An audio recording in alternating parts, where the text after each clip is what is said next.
Hoje há uma tremenda idolatria dentro da própria igreja do Senhor, seja referente a pastores, líderes, ministérios ou ao próprio templo.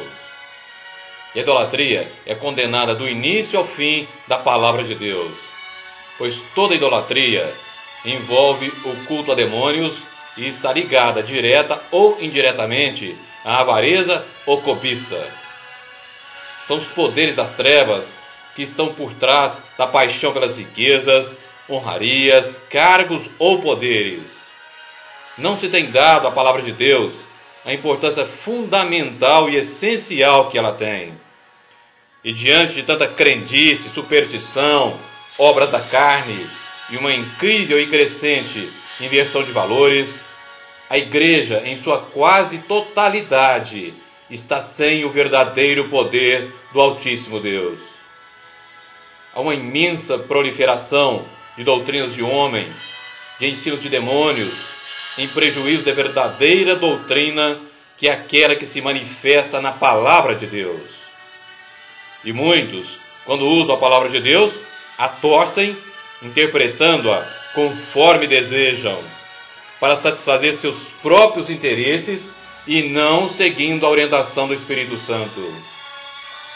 É o cumprimento da primeira carta de Paulo a Timóteo, capítulo 4, versículo 1, e da segunda carta a Timóteo, capítulo 4, versículo 3 e 4, onde nós lemos: 1 Timóteo, capítulo 4, versículo 1.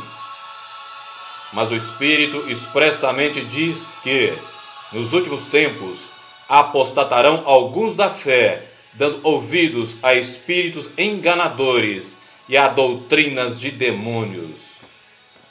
2 Timóteo, capítulo 4, versículo 3 e 4. Porque virá tempo em que não sofrerão a sã doutrina, mas tendo comichão nos ouvidos, amontoarão para si doutores, conforme as suas próprias concupiscências, e desviarão os ouvidos da verdade, voltando às fábulas.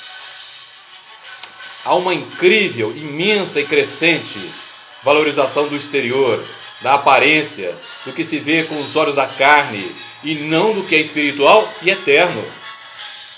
É uma falsa busca da justiça e da santificação, pois baseia-se tão somente no exterior, guiando-se pela visão do homem e não pela visão de Deus.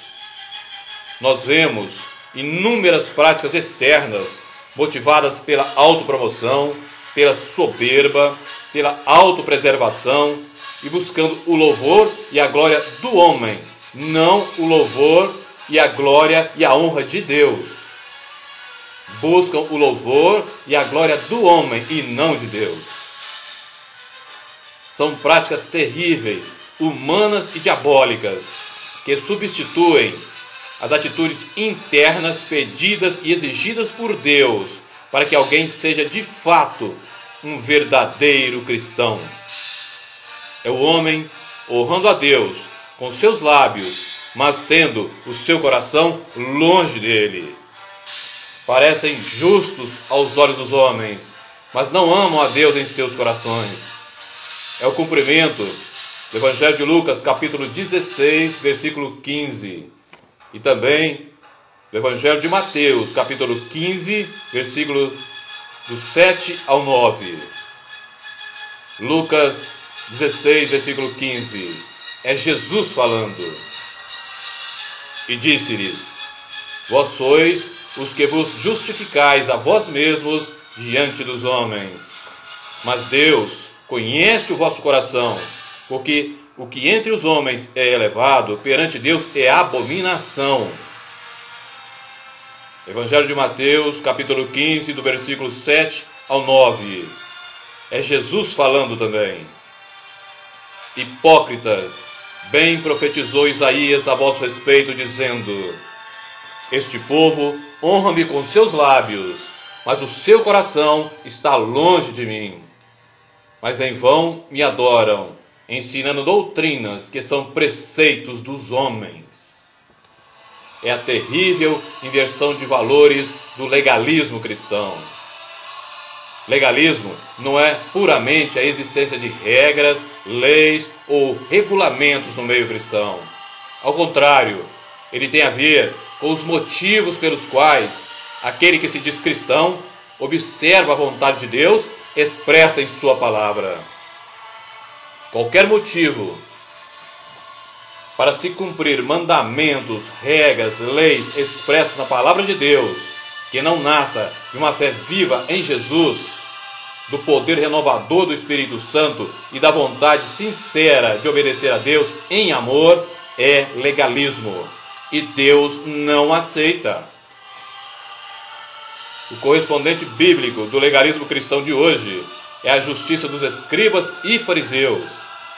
E no Evangelho de Mateus, capítulo 5, versículo 20, Jesus advertiu que se a justiça dos seus não excedesse a dos escribas e fariseus, eles não entrariam no reino dos céus.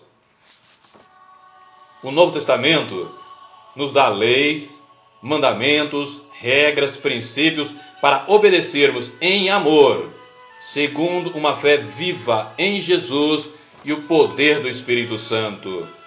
Eu repito, o Novo Testamento nos dá leis, mandamentos, regras, princípios para obedecermos em amor, segundo uma fé viva em Jesus e o poder do Espírito Santo. E são leis que vêm dar ao cristão a verdadeira liberdade dos filhos de Deus, que começa quando verdadeiramente se une a Cristo e recebe o Espírito Santo. Pois, como nos diz a segunda carta de Paulo aos Coríntios, capítulo 3, versículo 17, onde o Espírito do Senhor está, a liberdade. 2 Coríntios 3, 17, onde o Espírito do Senhor está, a liberdade. Tem se valorizado tremendamente mais as bênçãos e promessas de Deus do que a sua presença e poder. O que Deus pode fazer atualmente tem tido mais valor que a sua própria pessoa, o que é talvez a pior de todas as idolatrias. Na imensa maioria dos grandes ministérios de hoje, presenciamos vendas e financiamentos de favores do Senhor. Há uma verdadeira cobiça pelo que o Senhor pode fazer. Ele é apresentado como se fosse o dono de um imenso supermercado, onde aqueles que até vão podem comprar o que ele tem a oferecer em suas prateleiras de bênçãos e favores. Colocam Deus como alguém que aceita suborno ou gratificação, maior ou menor, de acordo com o que se pede. Estão usando o poder e o nome do Senhor para benefício próprio, para autopromoção. Estão sendo inimigos da cruz de Cristo e têm como Deus o ventre, conforme nos fala a carta aos Filipenses, capítulo 3, versículos 18 e 19, onde nós lemos: porque muitos há, dos quais muitas vezes vos disse, e agora também digo, chorando, que são inimigos da cruz de Cristo. O fim deles é a perdição, o Deus deles é o ventre, e a glória deles é para a confusão deles mesmos, que só pensam nas coisas terrenas. São também o que Paulo declara na segunda carta aos Coríntios, capítulo 11, versículo 13, onde nós lemos que eles são obreiros fraudulentos, que se transfiguram em apóstolos de Cristo. Pois, na verdade, estão servindo a Satanás e o seu império. A esmagadora maioria das igrejas que se dizem cristãs atualmente são igrejas voltadas somente para a realidade material e não espiritual, mesmo que preguem verdades espirituais. Seus pastores temem ao homem e não a Deus. Querem agradar ao homem e não a Deus. Seus pastores não têm coragem de viver na dependência do Espírito, seguindo a orientação tão somente dele, do Espírito Santo. E essa dependência do Espírito Santo é a primeira e maior característica de uma igreja para que ela seja de fato espiritual e, portanto, realmente cristã. Os valores, as realidades que o Senhor deixou para a sua igreja são eternos e espirituais. Os valores, as realidades que o Senhor deixou para a sua igreja são eternos e espirituais. Muitos pastores chegam à loucura de determinar sobre o que o Senhor deve ou não fazer. É a estúpida inversão de valores de querer ter Deus como empregado e como servo. A sabedoria deles diz: Deus tem que fazer, Ele tem que me agradar. Para eles, Deus é alguma coisa a mais, e não o único Senhor e Deus, que deve ser respeitado, temido, amado e adorado, como as Sagradas Escrituras nos ensinam. Diante de tanta idolatria, temor do homem, inversão de valores, que tem imperado na maioria das igrejas, nós vemos o altar pregando uma mensagem que não vive, os membros escutando, mas não acolhendo no coração, o ministério de louvor ministrando hinos sem unção, cantando, mas não adorando. É o culto hipócrita que não sobe até Deus. Quem o recebe são os principados e potestades do reino das trevas. É isso mesmo que você escutou. Quem recebe esse tipo de culto são os principados e potestades do reino das trevas. Realmente, a igreja tem se esquecido do temor a Deus. E é o temor a Deus que nos revela os maravilhosos tesouros da salvação, do conhecimento e da sabedoria. E é Ele também o fundamento da obediência ao Altíssimo Deus. Sem Ele, instala-se a desobediência e a rebelião, que passam a ser consideradas normais. E a igreja não será recebida na presença de Deus com tal atitude de desrespeito. Ela não será recebida na presença de Deus com tal atitude de desrespeito. O temor do Senhor é uma das manifestações do Espírito Santo, conforme nós lemos no livro do profeta Isaías, capítulo 11, versículo 2. O temor do Senhor não é entendido pela mente, mas o Espírito Santo o grava em nossos corações quando o buscamos sinceramente. O temor do Senhor não é entendido pela mente, mas o Espírito Santo grava em nossos corações quando buscamos sinceramente. Guarde isso no seu coração. Igreja não é clube social, e muito menos um negócio do Senhor. Mas infelizmente, muitos pastores agem e pensam que são profissionais do Evangelho. O que é espiritual tem que ser a ênfase prioritária de qualquer igreja ou cristão, infinitamente mais que as coisas materiais. Basta lermos o ensinamento do Senhor no Evangelho de Mateus, capítulo 6, do versículo 19 ao 34. Mateus 6, do 19 ao 34. Versículo 24.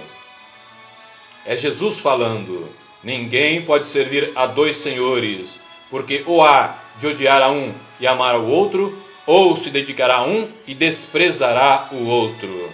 Não podeis servir a Deus e a Mamon. Versículo 33. Jesus falando: mas buscai primeiro o reino de Deus e a sua justiça, e todas essas coisas vos serão acrescentadas. Em primeiro lugar, o reino de Deus e a sua justiça. A primeira carta de Paulo aos Coríntios, capítulo 10, versículo 31, também nos diz: portanto, quer comais, quer bebais, ou façais outra qualquer coisa, fazei tudo para a glória de Deus. E a carta aos Colossenses, capítulo 3, do versículo 1 ao 3, nos diz o seguinte: portanto, se já ressuscitastes com Cristo, buscai as coisas que são de cima, onde Cristo está sentado à destra de Deus. Pensai nas coisas que são de cima, e não nas que são da terra, porque já estáis mortos e a vossa vida está escondida com Cristo em Deus. A igreja do Senhor tem dependido, em sua grande maioria, tão somente dela mesma, vivendo independente do Senhor e do Espírito Santo. Ela então deixa de ser igreja do Senhor, passando a ser somente uma instituição humana. É isto mesmo. Quando ela deixa de depender do Senhor e do Espírito Santo, ela deixa de ser igreja e passa a ser somente uma instituição humana.